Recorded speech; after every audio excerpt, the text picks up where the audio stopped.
Hello everyone, my name is Griffin Swanson and I'm the channel product manager here at Professional Advantage for our collections management module that works with Dynamics GP.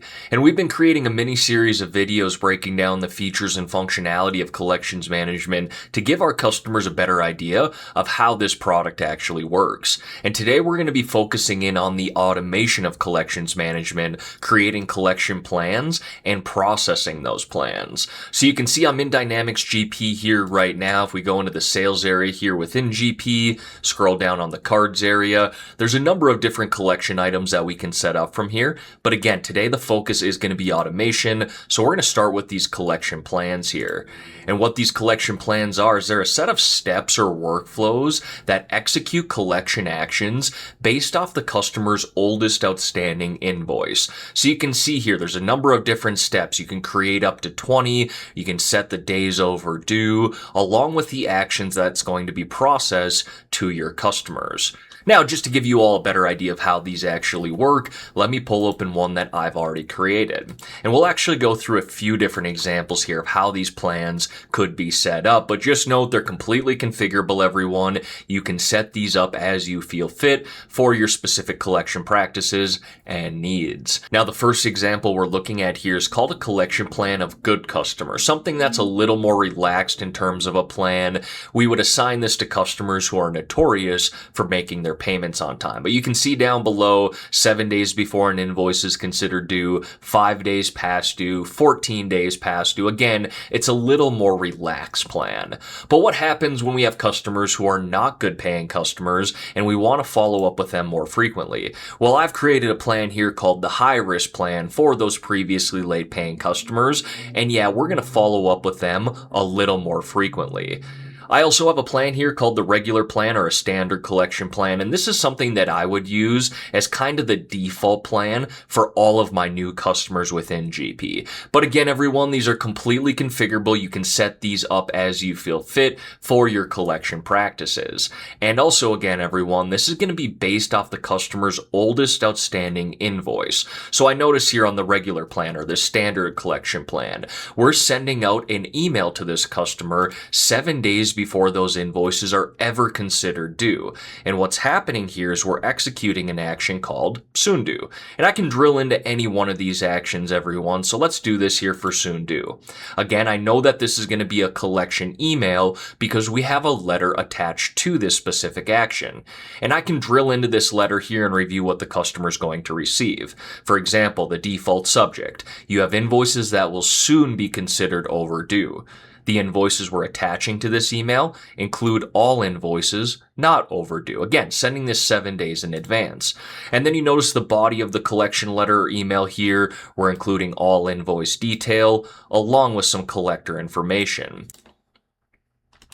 So you can attach whatever collection letter you want to each one of these steps, or maybe you have more of a manual collection action here, such as a phone call. You notice 14 days past due here, we need to pick up the phone and manually call the customer at that time.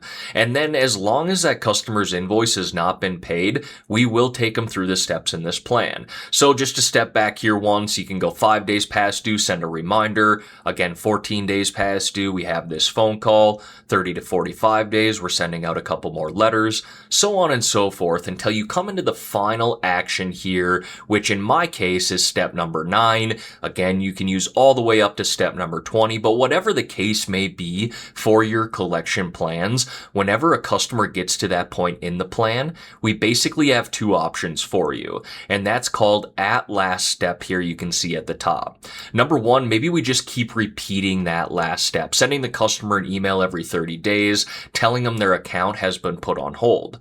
Or we have the ability here to stop suggesting next action. In that case, we would have to determine manually what we want to do with the invoice for that customer. And maybe you send that via the mail. Maybe you put them in a collection agency.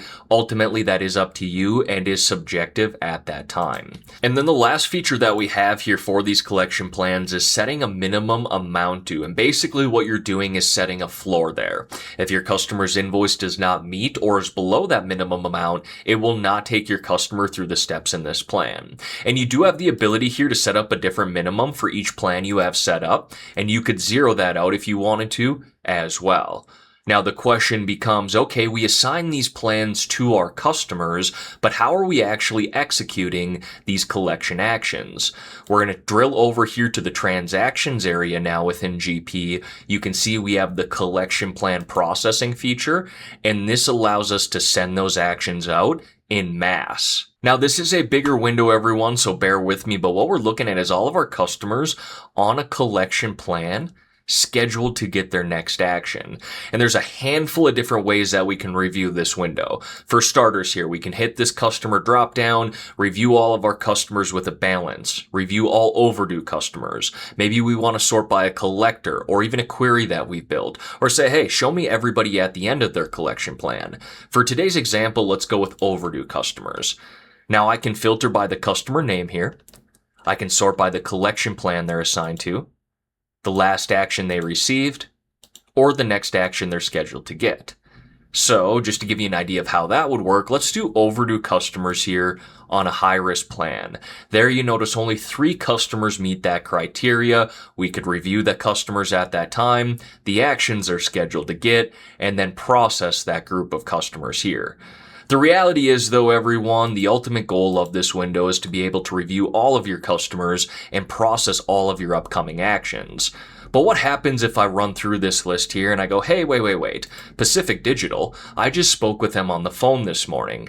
You can select customers individually like I just did. It's going to show you their invoices that are due for payment in the middle of the window here, so you can pick and choose which ones you want to include.